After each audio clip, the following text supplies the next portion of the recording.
Invest $100 million to make a movie with DiCaprio. This man is Low-Take Joe, a world-renowned wanted criminal and a key figure in the scandal of Malaysia's sovereign fund 1MDB. This chubby third-generation rich man moved between the family of former Malaysian Prime Minister Najib, the royal family of the Middle East and Goldman Sachs bankers, and committed tens of billions of fraud cases. A man stirred up the Malaysian political scene. When he was crazy, he facilitated Obama's visit to Malaysia. He spent $85 million on entertainment in 8 months and seduced Hollywood female stars. Hello everyone, I am Fei Xiong. I wish all the viewers a happy new year in advance. Low-Take Joe's ancestral home is Chaos Hun.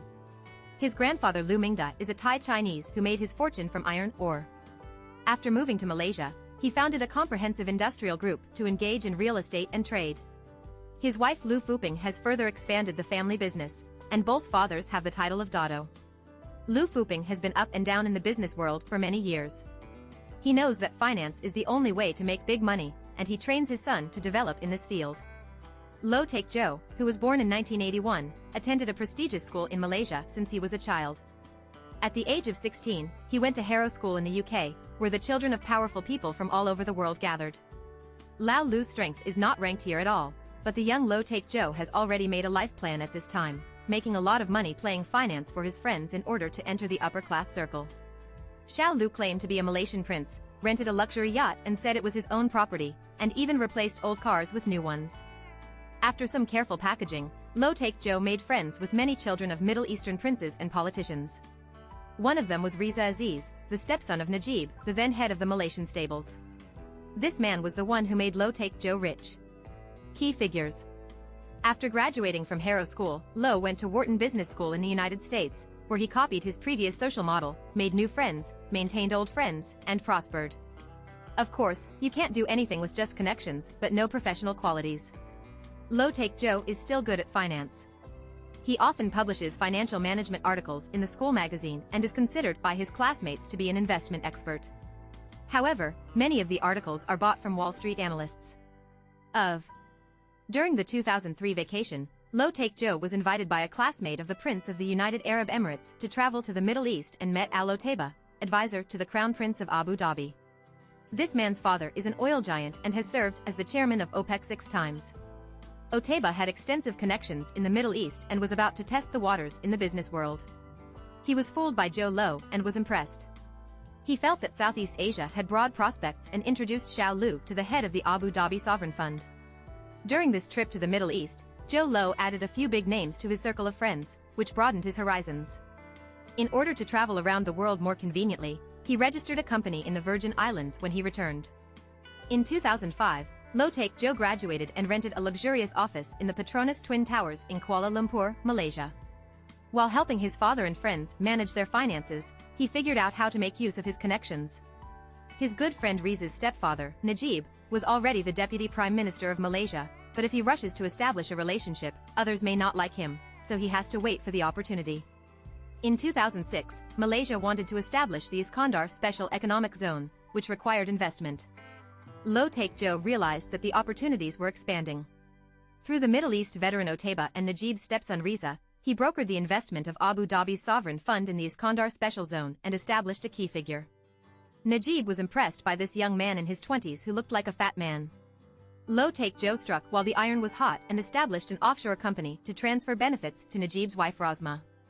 At the same time, he bought 2 construction companies that were on the verge of bankruptcy, hoping to rely on the Najib family to make huge profits from the Iskandar Special Economic Zone construction project. $10 million. The rapid rise in fame and wealth has inflated Joe Low's ambitions, and he hopes to be like a Middle Eastern prince and have a sovereign wealth fund that he manages himself. To this end, he approached Leisner, head of Goldman Sachs Southeast Asia business, to plan a big deal. These two people are both good people and can't trust each other. They just come together because of their interests. 9 years ago, Najib was elected Prime Minister of Malaysia and announced the establishment of a new sovereign fund, the Malaysian Development Corporation, which he said was to engage in strategic investment and alleviate poverty, but in fact it was his private money-making tool. 28-year-old Low-Take Joe came as soon as he smelled it. With previous preparations, he soon became Najib's unofficial assistant and a consultant to 1MDB.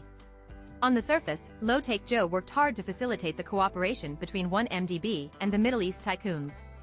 In fact, he embezzled $700 million from 1MDB through his leather bag company and Leissner's group of bankers with no professional ethics.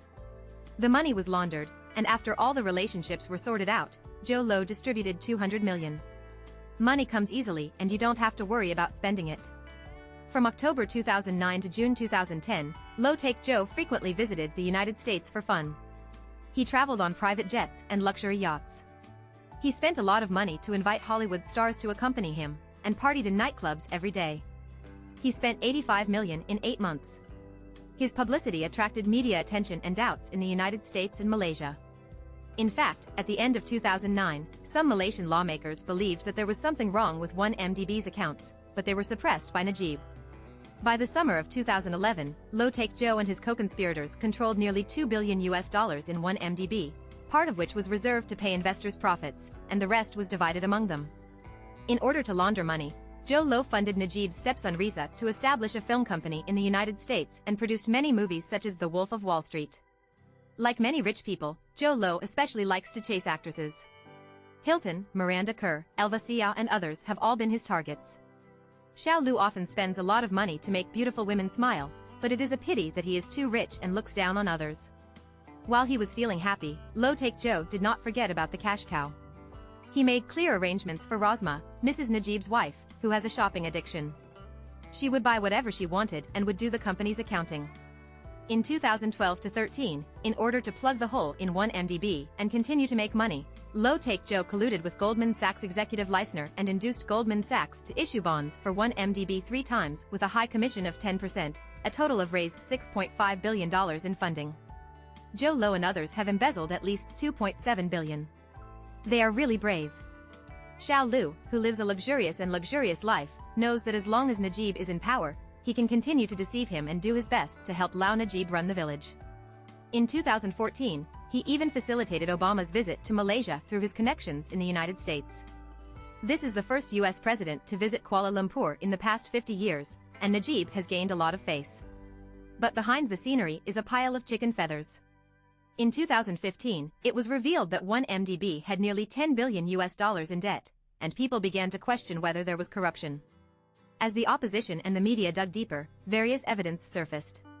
Najib was also unequivocal, using tough measures to suppress the anti-corruption investigation and blaming Lo Take Joe, who fled to Cyprus. After barely maintaining his rule for 3 years, he lost the election in 18 years and was immediately arrested by the new authorities and put under investigation. The 1MDB scandal was completely exposed, and 1MDB executive Leissner was arrested in Washington. Goldman Sachs paid more than $5 billion in fines to Malaysia and the United States following the scandal. Lo Take Joe, who is wanted by many countries, has a large number of assets frozen. Although he also tried to shirk the blame, the evidence was so solid that he couldn't shirk it. In October 2019, Lo Take Joe reached a settlement with the U.S. Department of Justice through his agent. He gave up $700 million in assets seized by the U.S. and settled the civil and administrative lawsuits. But the criminal investigation against him continues.